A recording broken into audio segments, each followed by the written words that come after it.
Do the rich people cringe and say, don't tell them that, Robert? Yes. Don't tell people what you know. Right. Keep them poor. The poor will always be amongst us because it starts up here. It's in their words, and the words become flesh. But when they say, I can't afford it or I can't do that, they go down. They become what they say. Poor people say, I can't afford it, I can't do that, I don't have time. Because it's an escape. It's an escape. You know what I mean? It's easy to say, I can't afford it. Oh, I'm too tired. Oh, I can't go to the gym. When you could go to the gym. But no, I can't. Truth is, I'm just too lazy to go to the gym. And your rich dad used to say what instead of, I can't afford it? How can I afford it? How can I do that? What would it take? Or why should I do that?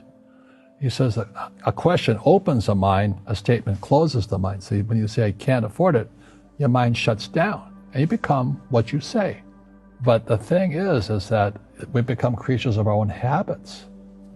And until we break the habit, we don't change. Because to be rich, you have to give something. The way you get rich, you solve other people's problems. Right, that's how you create value. Yeah, poverty is passed on. It's taught in your families. And middle class is taught in families. And so the people right now who are sitting at home, who are struggling financially or worried about money or unhappy, they may be making a lot of money, but unhappy with what they're doing, it was probably taught to you.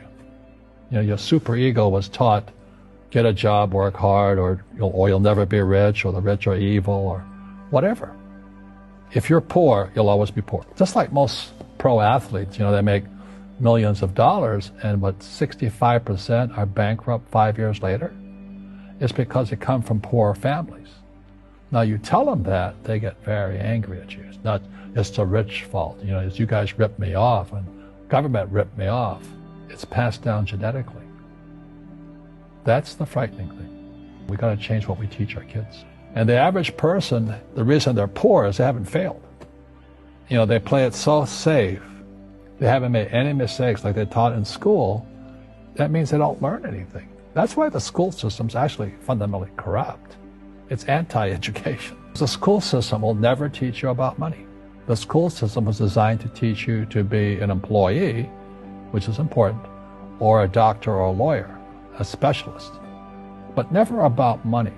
So I remember raising my hand when I was 9 years old, talking to my fourth grade teacher, and I said, when am I going to learn about money?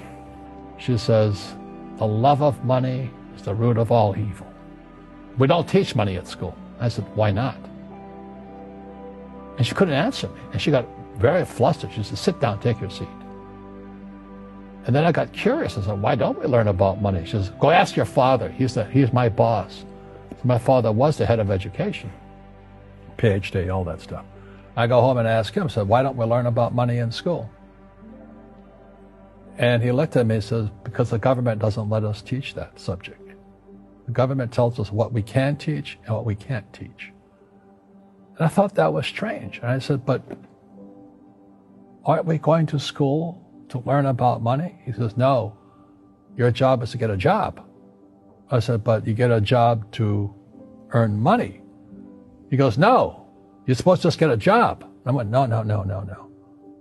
Isn't the purpose of a job to earn money? He goes, you're correct. I said, so why don't I just learn about money?